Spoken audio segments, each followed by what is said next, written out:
Ayan, good morning mga kasidling. Panibagong araw na naman. At meron tayong mga bisita sa farm, na mga farmers po. Siguro to, hulaan ko, kamatis.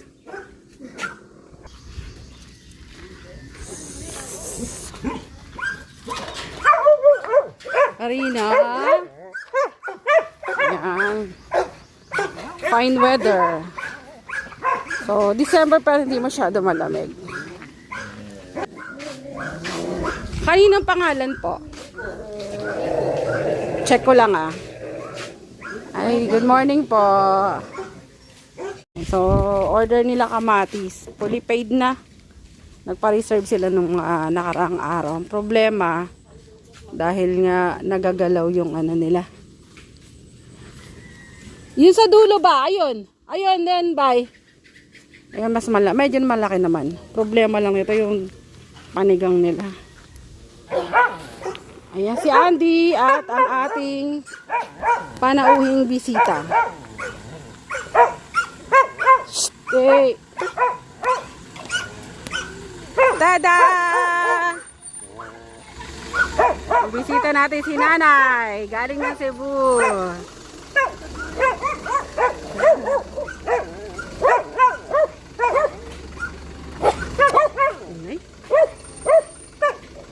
Denok, maingay.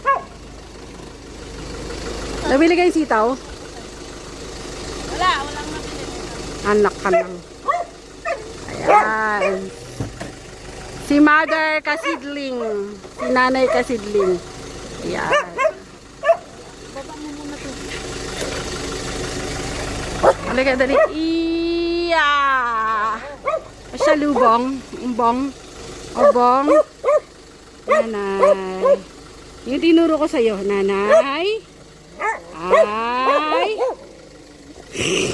Wow, nakashush. Bili namin. Welcome back to Bisita's Farm. Pulaan. Yeah, habang naantay natin yung ating alulod, bumili muna tayo ng mga materyales. So, nagpabili si Andy ng cutting disc. Dalawa muna.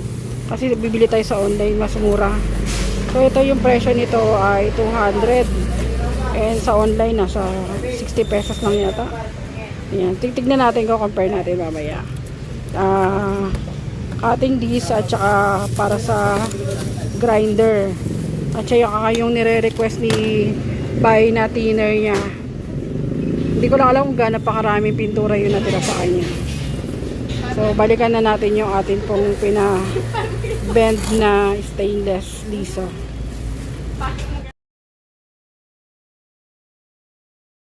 So, binalikan nga natin yung ating voice over ko na lang kasi may music. So, binalikan natin yung atin pong pinagawang gutter. And, bali yung 20 natin liso na binili, naging 40 na gutter siya. And, 25 pesos per piece ang pagpapabend. Then may tip tayo. So umabot ng almost 30 pesos yung pagpapabend natin ng atin pong gutter. And yan isa sa malaki talaga. Magastos yung natin yung gutter kasi nga stainless. Tapos si Kuya dyan nag-offer siya sa atin ng ng stainless. So nagbibenta rin pala sila. Ayan po.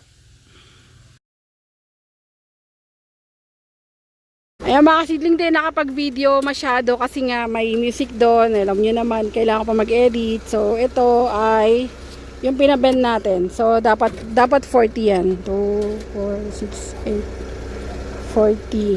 40. Tapos sabi niya, nag-aalok siya. Sabi niya, kung magkano ba raw yung kuha ko. So, 780 yung kuha natin dito. And then, sinabi niya na, substandard daw yung liso na to.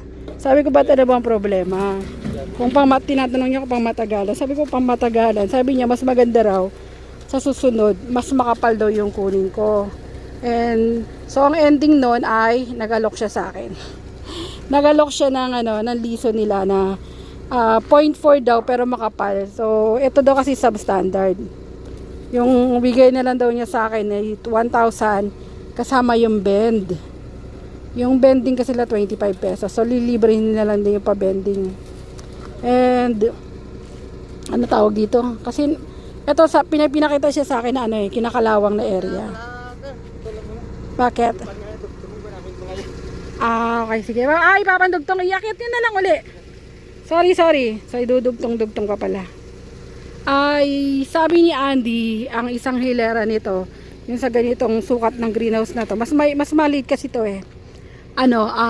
Sabi niya tatlong ano lang daw. I think 3 liso yung gusto niyang sabihin. Akala ko 3 hati. So, baka 3 liso, 3 buong liso. So, kung 3 buong liso, itong ginawa nila ngayon ay 3, 6, 9, 12 times, so 24 na liso or 24 na alulod yung magagamit nila dito, base dun sa estimate niya. So akyat natin kasi pag dudugtong-dugtongin pa nila yan, i-re-rebets pa, tapos lalagyan yata ng epoxy. Okay na, kahit di mo na ganyan itali, ano mo lang, papakit ko to po muna to mga kasidling. Then i-check natin yung ginagawa nila dito para ma-update naman po yung ano. May nagtatanong kasi kung paano ginagawa yung paggawa ng greenhouse. So susunod-sunod natin dito yung ano, yung mga sukat, tapos yung mga materyales na ginagamit natin. Ha?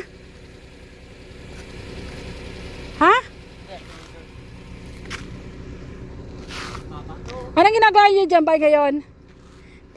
Paa? Nagbubutas kayo? Okay. Sige, iwanan muna natin sila. Ayan na si Isok. Ganda ng kamatis ng kapitbahay natin, oh. Namumulaklak na, ang bilis. Hayakyat ko! I-rebets pa, ano? Yung liso. Akyat ko muna.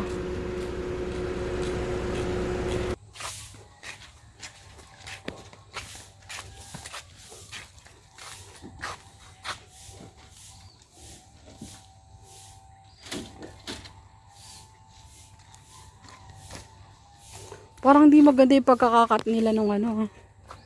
Medyo barubal yung pagkakakat nung gilid. Ayan, oh. Hindi maganda yung pagkakaputol. Kaya may mga rough edges. Ayan, oh. Ay! Tinamaan na ako. Ayan, oh. Hindi maganda yung pagkakaputol. Matalim.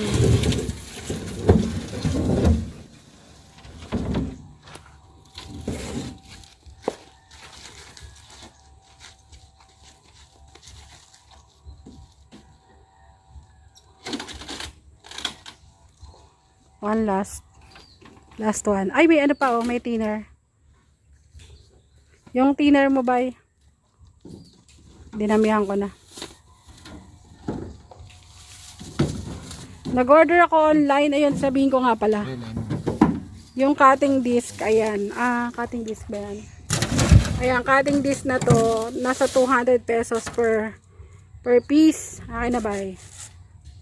200. Ngayon nag-order tayo sa online, nasa around lang 80 pesos lang. So nag-order na tayo ng marami. Talagang 2 lang yung binili natin, pang pang samantagal. Tapos sa Shopee nag-online tayo. Bumili tayo. Kahit yung mga ginagamit nating mga yung welding wire ba yun? Nasa Shopee natin binibili kasi sobrang mura. So it's like 25% lang ng price sa hardware. So tapos yung din grinder wheel. Ako na yan, bye. Ay bumili rin tayo sa online. So ganun din, nasa 25% lang yung price. So ayan, medyo delikado. Ang sakit ng dati hindi naman ganito yung pagkakakat.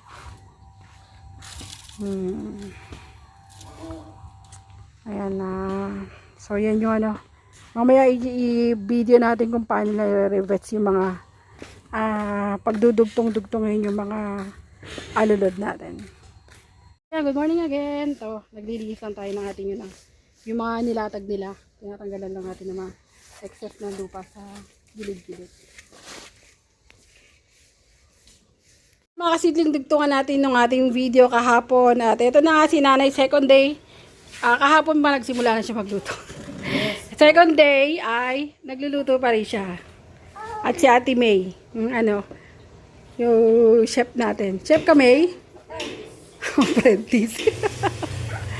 Yung menu niya ay anong ating lutuin sa ngayon, Mother? Pakbit po. Masyado kaya ata mabait niya. Katulog ako eh. Bait ako pagtulog eh. So, pakbet. Kakasya kaya sa atin yan, ay? Ah, Kakasya na yan, oh. So, gagawa na lang tayo ng tortang, ano po. may magpiprito-pritong konti para may kapartner yung atin pong pakbet. So, ito masarap sa pakbet, oh. Ito, may favorite, sigarilyas. Baba tayo mga kasidling, tingnan natin kung ano yung update dun sa greenhouse.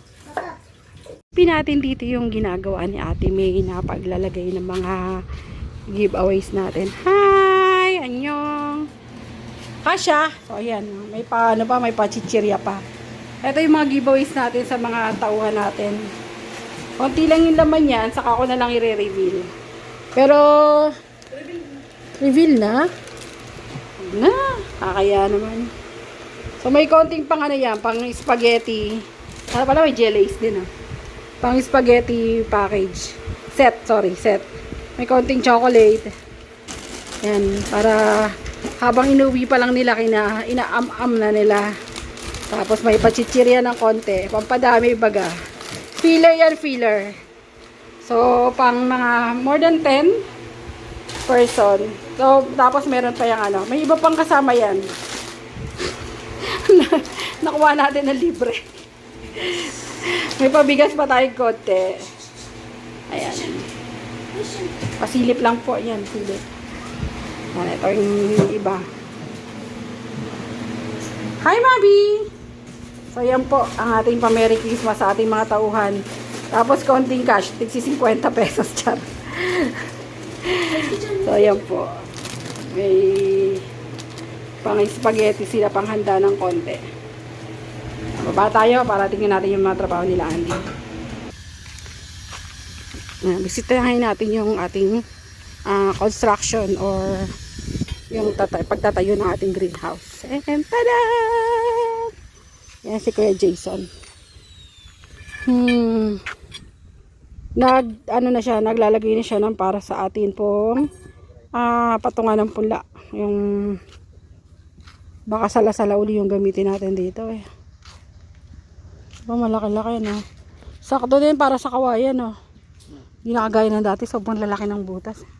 Tsaka madali na siyang gawin. Ikaw nagbutas niyan? Si bay. Diba? Na pa nga yung mukha eh. Nakubit-kubit pa nga yung mukha nito eh. Manong kubit yung mukha? Siyempre, ganun yung kinakagaya. Hindi, madali lang naman. Bakal na yung gagamitin mo dyan. Hanggang dito yan, Teo. May extension pa kasi ng ganyan yan. So, basta sige. tapos yung daan mo, na lang, 1 tip. Medyo pinakiputan natin yung daan dito kasi sayang yung space. Dahil nga ito madalas lagi namang nakabukas. So, hindi na natin kailangan ng malaking daanan dito sa bungad. Pati doon sa dulo, ganun din. Hindi na masyado dinadaanan yun eh. Yan yung mga nakita nating mistake dun sa ating mga unang construction ng ating greenhouse. So, ngayon tinatama na natin. Habang tumatagal, actually maraming mali dun sa unang greenhouse. So dun mo nakikita yung mga errors na dapat pwede pang so yung unang greenhouse natin, yun yung pinakamahal kasi ang dami mga unnecessary materials na nilagay na hindi naman nagdagdag sa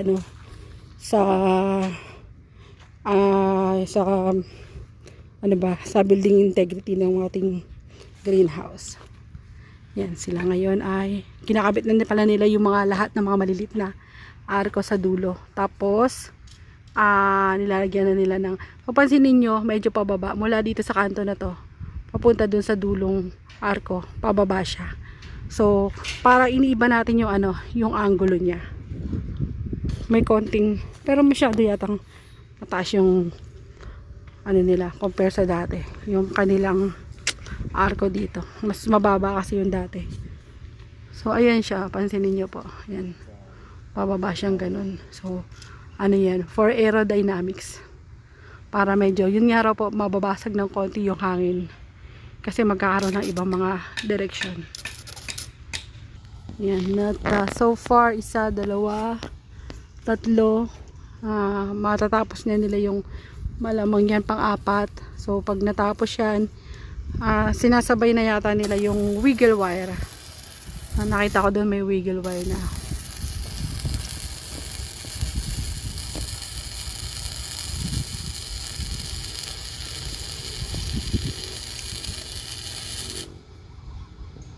Yan. Pagkatapos niya, pag nabuo niya na yan, ikakabit na nila yung alulod, then isasabay sa alulod yung wiggle wire din, and then pwede na mag plastic.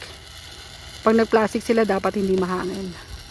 Tapos sakto meron ng kawayan dito. So kawayan muna ginamit natin mga kasidling, kasi uunahin natin yung structure natin sa greenhouse structure. Ibig sabihin yung poste, yung arko, yung bubong. So yung dito sa baba, kahit mga temporary lang muna, dahil ang hinahabol natin ay makapagpatayo tayo ng maraming greenhouse.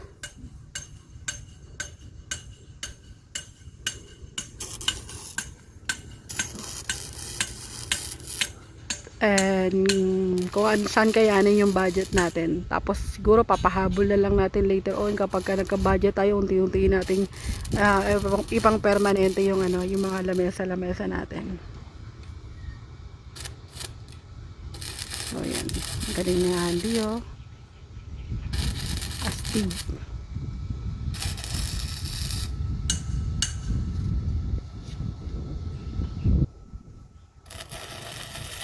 Kape? Mamaya na. Ha? Gagawa ako. Tapos, ano yung sabihin ko? Yung ginagamit nilang welding yan ay, ano ba yan? TIG o MIG? MIG welding. Discover niya na yan. So, hindi na siya yung conventional na welding. May mga siya bala. So, yung bala niyan, binibili natin sa online. Kasi as in talaga, ang layo talaga ng difference ng price sa hardware at saka sa online. Gaya po. I think yung price ng nasa, kung bibili ka sa mga shop dyan sa labas, yung isang rolyo, nakalimutan ko na. Basta as in, maybe 30 times. Grabe yung presyo. Ganun siya katindi ang magpresyo ng Tapos, yan. Same lang naman, same brand lang naman. Ayan siya Kuya Jason. May mali tayong daanan dito. Kasi yung access naman ito ay hindi naman masyadong pinapasok. Ma-maximize, no? As much as possible, maximizing yung space para mas marami tayong mailatag. Ito. Ayan, titimplahan muna natin sila ng kape. At gagawa tayong tinapay. Yung isa natin problema mga kasidling, ito yung ating sili dito sa greenhouse 1 ay inamam ng mga manok para makaganti tayo, kakainin din natin yung manok bukas. Ayan, naku, sayang, ang laki, ang dami yan. So kapabayaan, no? Kasi ito yung greenhouse 1 naman, kasi talaga hindi na yan nilalagyan ng punla. Pero dahil nga sa tayo ay naubusan na ng lalatagan, pinalatag natin, kaso hindi na natin na monitor yung ngayong araw lang halos tong na to, yung talagang matindi yung pagkakakain nila ng so nililipat nila ngayon sa bandang ibaba, at hindi ko alam kung na lang, papaya na lang uli yung greenhouse. Pang papaya lang kasi yung greenhouse 1 so hindi makinakain halos ng yun ng manok. Ito grabe, ang dami ito. Sayang po yan. Luto tayo merienda nila Andy. So mga kasidling, dahil dun sa una nating vlog ay pinakita ko yung problema natin sa ating leaf miner. Yun yung mga gumuguhit. So ito yung ito talaga yung chemical na pang leaf miner talaga. Meron pa tayo dyan, kaya lang siguro may infestation talaga ngayon. May panahon talaga leaf miner matindi kahit anong spray. So, subukan natin sa Tri-Guardian. Insecticide for the control of leaf miner. Okay? And ito yung i-spray. Kasama sa i-spray ni Kuya Junjun. Pakibigay ito kay Kuya Junjun.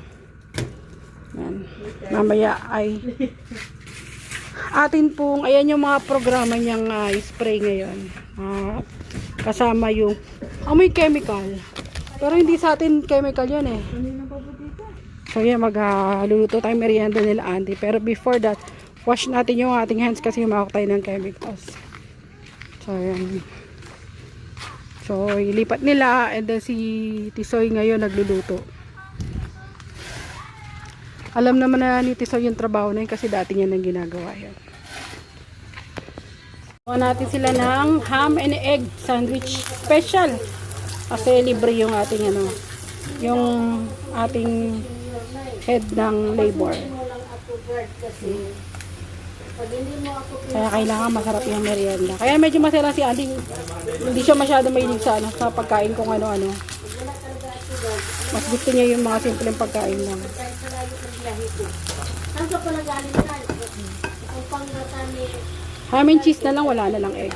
mundo talaga ako galing eh. Layo-layo. Eh dito lang ako nabutan ng sinyo. Bata pa pumalis sa amin. Tawa na siya. Di ko tawa. Sabi ko, guard, pag hindi Nanay ko mo, nagkikwento. hindi mo ako pinapapasok, guard, magwala ako. Bakit na yung kapatid ko, tinanggap nyo ng maalwan, pinasok nyo, pinatulog nyo. Pa 75 years na yan. Tawaan guard. Ako di ko kumukatawa. Kaya guard, para mag-iwas tayo isang gulo, papasukin mo lang ako. Saglit tulog.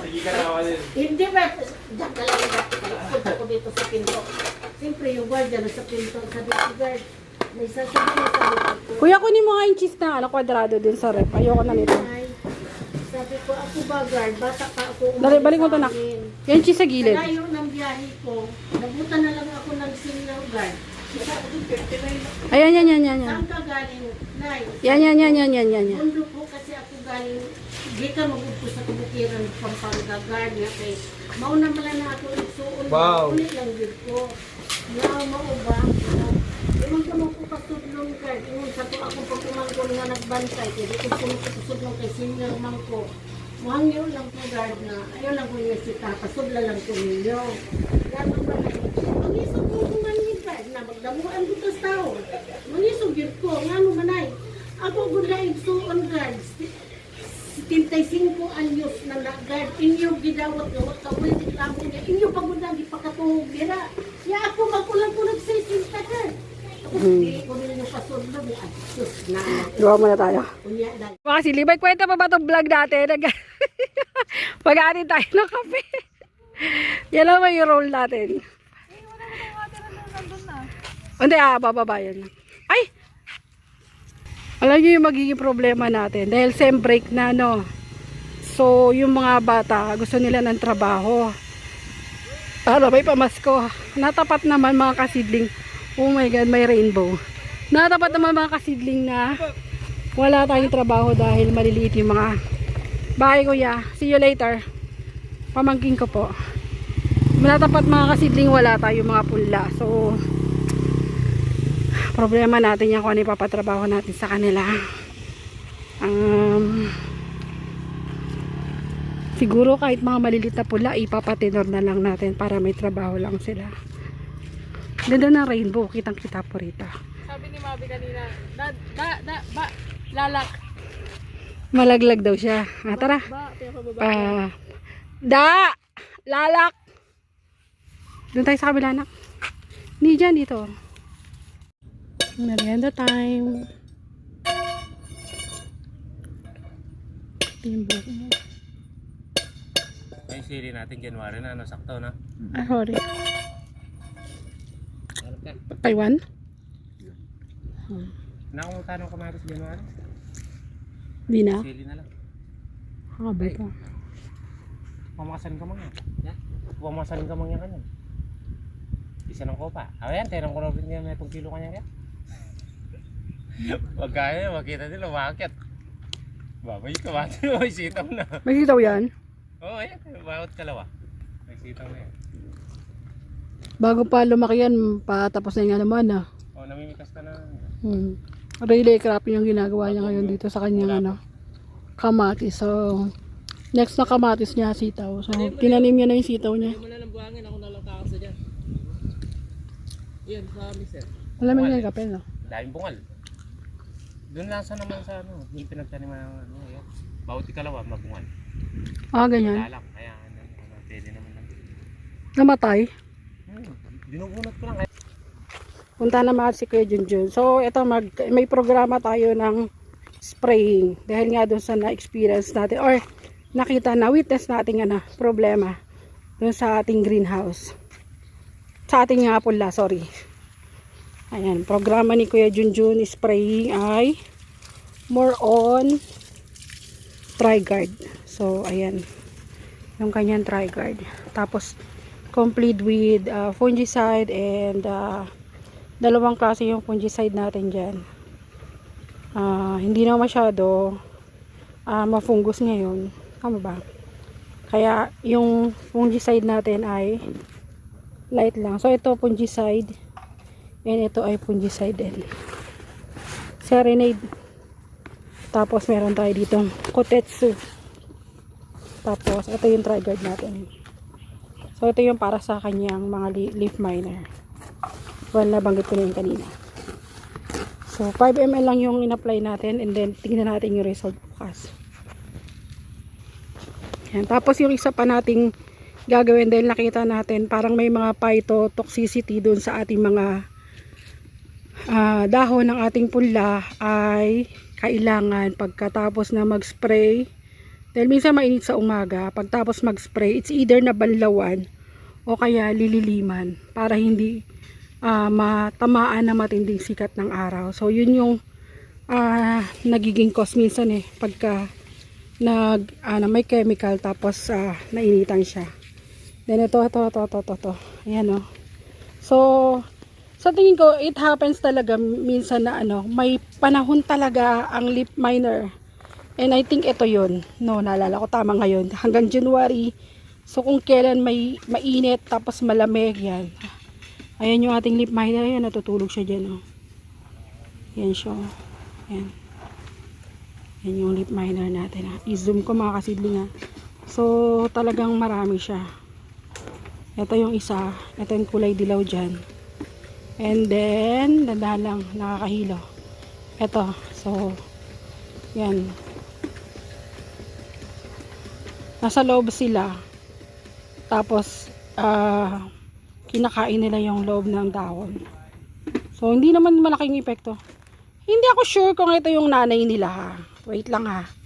Kung ito yung nanay. Ayan.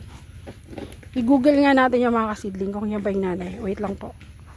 So, hindi siya leaf miner. May malamang to. So, hindi siya leaf miner. Yung leaf miner daw, parang itsurang langaw. Pero alam nyo, maliit na langaw siguro yun. Wala tayong nakikita dito. Wala. Pero andyan dyan yung mga itlog niya.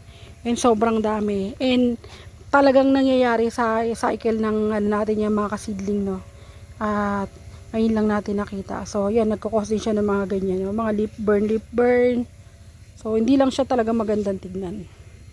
So yan yung program natin. And i-check natin yan bukas kung tumalab. Yung mangyayari dyan, yung mga itlog na yan na nasa loob, lalabas yan. Ito yung kadulad yan. Lalabas yan. Hahanap ng yan. Paraan siya makakalabas and then madededs na. No, kailangan ganun yung sitwasyon bukas. Kung hindi, malamang underdose yung ating nilagay na gamot. So yung Kotetsu pang leaf miner din yan ang alam ko. Pero talaga siguro talaga ngayon. Matindi yung talaga ngayon. Leaf miner. So yan na ginagawa na ni Kuya Junjun ngayon yung ating pong inutos. Makasunuri naman. Kaya lang kailangan good mood si Kuya Junjun pag inutosan mo to. Yan. So hinahano niya na habang ini-spray niya or pagkatapos niya i-spray, hinahawi niya yung net para ma-cover. Kasi nga parang hindi maganda yung yung quality ng dahon ng ating punla. So yan yung Bob, ay siya anak. Bob.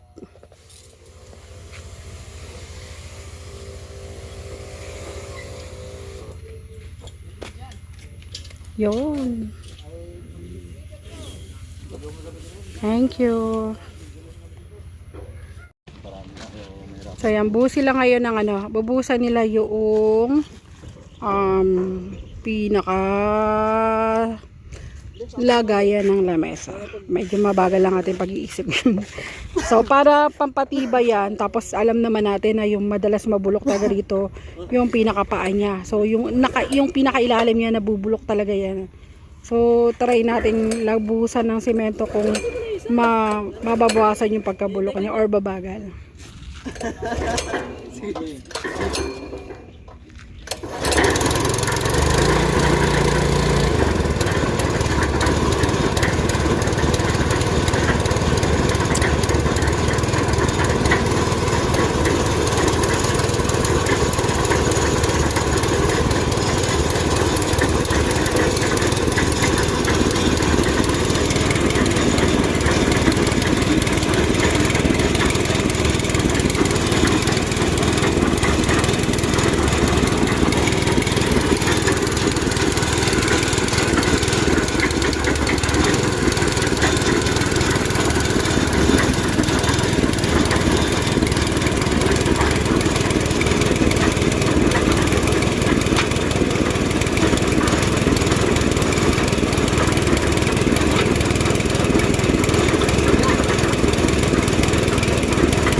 Lang no, yan lang masaklap yun.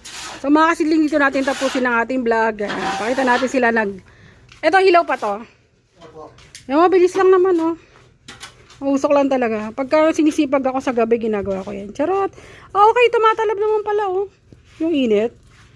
Kala ko hindi masyado papasok kasi nga doble. Butas na. So ayan na, dito natin tapusin sa Excela kay Tisoy. Paalam ka na Soy sa ating mga kasidling Soy. Ano yan? Ganon, paalam po mga kasidling hanggang sa susunod. Ganon. Sige.